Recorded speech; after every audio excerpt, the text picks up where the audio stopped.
السلام علیکم۔ ماشاءاللہ سے رمضان شروع ہو چکے ہیں اور رمضان شروع ہونے سے پہلے سب نے اپنے اپنے پلانز بنائے ہوں گے کہ وہ کیا کیا کریں گے۔ الحمدللہ، اللہ کا شکر ہے کہ ہم رمضان میں داخل ہو چکے ہیں۔ ہم سب پورے سال اسی مہینے کا انتظار کرتے ہیں اور اس مہینے کے شروع ہونے کے کچھ دن پہلے سے ہی ہم سب اتنے زیادہ ایکسائٹڈ رہتے ہیں کہ کب یہ مہینہ آئے اور ہم کب عبادت کرنا شروع کریں، اور ہم سب شروعات بھی اچھی کرتے ہیں، لیکن جیسے ہی 10 روزے ہوتے ہیں ہم سب سستی دکھانے لگتے ہیں۔ نماز پڑھنے میں بھی ہم سب لوگ سستی دکھاتے ہیں، زبردستی سے پڑھتے ہیں۔ رمضان صرف 10 دن کا تو نہیں ہے، الحمدللہ اس رب کریم نے تو پورے 30 دن دیے ہوئے ہیں جو نعمت بھرے ہیں، رحمت بھرے ہیں اور مغفرت بھرے ہیں۔ یہ سب کیوں ہوتا ہے اور اس سے کیسے بچیں، اس کے لیے میں آپ کو کچھ ٹپس اور میرا رمضان روٹین بتاتی ہوں۔ اس ویڈیو کو پورا دیکھیں اور اس پر عمل کرنے کی کوشش بھی کریں۔ ہمیں عبادت ایسی کرنی چاہیے جس سے اللہ تعالیٰ راضی ہو جائے اور ہماری عبادتوں کو اللہ تعالیٰ قبول کرے، اور اچھی عبادت کر کے ہمیں بھی سکون ملے۔ رمضان میں ہمارا شیڈیول غلط ہوتا ہے جس کی وجہ سے ہم سست ہو جاتے ہیں، جیسے افطار کے وقت زیادہ کھا لینا اور زیادہ آئلی آئٹمز کھانا، پوری رات جاگنا، موبائل فون دیکھنا، سوشل میڈیا کا یوز کرنا، آنکھوں پر زور دینا، سحری میں جو من چاہا وہ کھا لینا، اپنے آپ کو مینٹلی اور فزیکلی دونوں طریقے سے بیمار کر لینا ہی سب سے بڑا نقصان ہوتا ہے۔ ہم سب رمضان کے مہینے میں کئی مرتبہ اتنی طبیعت بگاڑ لیتے ہیں کہ ہمیں روزے چھوڑنے پڑتے ہیں۔ اسی لیے ہمیں رمضان آنے سے پہلے ہی اپنے آپ کو مینٹلی اور فزیکلی دونوں طریقے سے فٹ رکھنا چاہیے۔ جب دماغ اچھا ہوگا تو عبادت میں بھی دل لگے گا، فزیکلی آپ فٹ رہو گے تو روزے بھی رکھ پاؤ گے اور عبادت بھی کر سکو گے۔ سحری میں اچھے سے کھائیے، حساب کتاب سے، اور پانی زیادہ سے زیادہ پیجیے کیونکہ اب سمرز چل رہے ہیں، اور ہو سکے تو 1 گلاس دودھ ضرور پیجیے۔ سحری میں کھجور کے ساتھ 1 گلاس اور عشاء کی نماز سے پہلے 1 گلاس، تاکہ نماز پڑھتے پڑھتے وہ ہضم بھی ہو جائے۔ دودھ اس لیے پینا ہے کیونکہ دودھ میں بہت طاقت ہوتی ہے، یہ آپ کو مینٹلی اور فزیکلی دونوں طریقے سے ایکٹیو رکھے گا۔ اس کے علاوہ کہ افطار کے وقت حساب کتاب سے کھائیں اور پانی پینے پر بھی احتیاط کریں۔ پانی زیادہ سے زیادہ پینا چاہیے، لیکن تھوڑا ٹھہر کر پیئے۔ جب آپ کی باڈی اور دماغ فٹ اینڈ فائن ہوگا تو یقین کیجئے پورے مہینے آپ دلچسپی کے ساتھ، محبت کے ساتھ اپنے رب کریم کی عبادت کر پاؤ گے۔ اسی لیے میں نے یہ سارے ٹپس دیے ہیں۔ اب میں آپ کو رمضان میں عبادت کیسے کریں اس کے بارے میں اور میں اپنا رمضان شیڈیول بتاؤں گی۔ رمضان میں سب سے اہم عبادت ہے روزہ رکھنا اور قرآن کریم کی تلاوت کرنا، کیونکہ یہی وہ عظیم مہینہ ہے جس میں اللہ تعالیٰ نے قرآن کریم کو نازل فرمایا۔ کئی لوگ سمجھتے ہیں کہ جتنا زیادہ قرآن کریم مکمل کریں گے اللہ تعالیٰ اتنا ثواب دیں گے۔ بے شک اللہ تعالیٰ ثواب تو ضرور دیں گے، لیکن یقین کیجئے اللہ تعالیٰ کے نزدیک وہ ایک مکمل قرآن زیادہ مقبول ہے جو سمجھ کر پڑھا گیا ہو، وہ ایک آیت زیادہ مقبول ہے جو سمجھ کر پڑھی گئی ہو۔ اللہ تعالیٰ کیا حکم فرما رہے ہیں یہ ہمیں سمجھنا ضروری ہے۔ قرآن کریم کو سمجھ کر پڑھنے کی کوشش کیجئے۔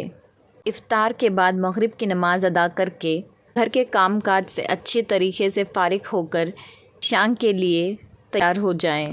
میں افطار کر کے مغرب کی نماز کے بعد سارے گھر کے کام اچھے سے کر کے فارغ ہو جاؤں گی۔ اس کے بعد عشاء کی نماز پڑھنے کے لیے تیار ہو جاؤں گی۔ عشاء کی نماز پڑھ کے تراویح ادا کروں گی، پھر انشاءاللہ قرآن کریم ترجمے کے ساتھ پڑھوں گی، ہر آیت سمجھ کر پڑھوں گی۔ اس کے بعد تسبیح ہاتھ میں لے کر تھوڑا ذکر کروں گی، جیسے کہ استغفار پڑھوں گی، آیت کریمہ، تیسرا کلمہ، چوتھا کلمہ، درود پاک، اللہ تعالیٰ کے نام جو بھی لب پر آئے گا پڑھتی جاؤں گی۔ اس کے بعد اپنی پچھلی قضا نمازیں ادا کروں گی۔ اس کے بعد اللہ تعالیٰ سے خوب رو رو کر دعا مانگوں گی، اور اس کے بعد پھر تھوڑا سا نیند لے کر آرام کروں گی، پھر اٹھ کر تہجد ادا کروں گی، کیونکہ رمضان میں ہم تہجد آسانی سے پڑھ سکتے ہیں۔ سحری کے لیے ہم اٹھتے ہی ہیں، اس سے 30 منٹس پہلے اٹھ جایا کریں گے تو ہم تہجد آسانی سے ادا کر سکیں گے۔ اس کے بعد سحری کی تیاری کر کے کر لوں گی۔ کے بعد پھر قرآن کریم کی تلاوت ترجمے کے ساتھ کروں گی جب تک کہ فجر کی اذان نہ ہو جائے۔ اس کے بعد فجر کی نماز ادا کروں گی۔ اس کے بعد سورہ یاسین، سورہ ضحیٰ، سورہ شمس، سورہ فجر، جو بھی سورہ آپ کو تلاوت کرنے ہیں آپ وہ کر سکتے ہیں، سورہ مزمل، ان سب سورہ کی تلاوت کروں گی۔ اس کے بعد نماز چاشت، اشراق، اوابین بھی پڑھ سکتے ہیں، میں بھی ان نمازوں کو ادا کرنے کی کوشش کروں گی۔ اس کے بعد پھر اپنے گھر کے کام ادا کروں گی۔ یاد رکھیں کہ گھر کے کام کرتے وقت بھی آپ اپنے لب پر اللہ تعالیٰ کا ذکر رکھیں، ذکر کرتے رہیں، ایسے ہی میرے لب بھی نہیں رکیں گے انشاءاللہ۔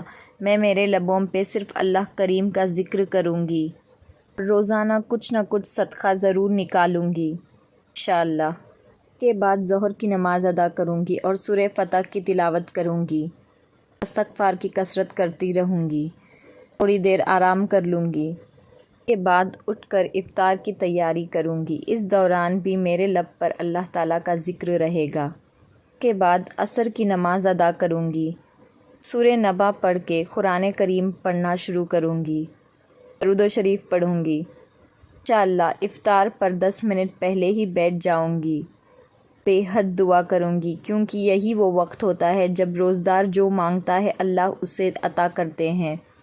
یہ 10 منٹ پورے دن کے سب سے قیمتی 10 منٹ ہوتے ہیں، اس لیے آپ سب بھی اسے کھونے سے بچیں، اس کی اہمیت کو سمجھیں۔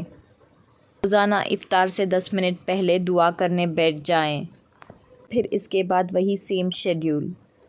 آپ بھی اسی طرح سے ایک پراپر شیڈیول بنا لیجئے کہ آپ کا بھی ٹائم مینیج ہو جائے اور آپ بھی زیادہ سے زیادہ عبادت کر سکیں، کہ رمضان کی ہر گھڑی رحمت بھری ہے، اسی لیے اپنے ہونٹوں کو رکنے مت دیجیے، چلتے پھرتے، اٹھتے بیٹھتے ہر وقت اللہ تعالیٰ کا ذکر کریں، کچھ نہ کچھ پڑھتے رہا کریں، کیونکہ ایک ایک ذکر پر اللہ تعالیٰ 70 نیکی عطا کرتے ہیں، تو سوچئے کتنی نیکیاں ملتی جائیں گی۔ سبحان اللہ۔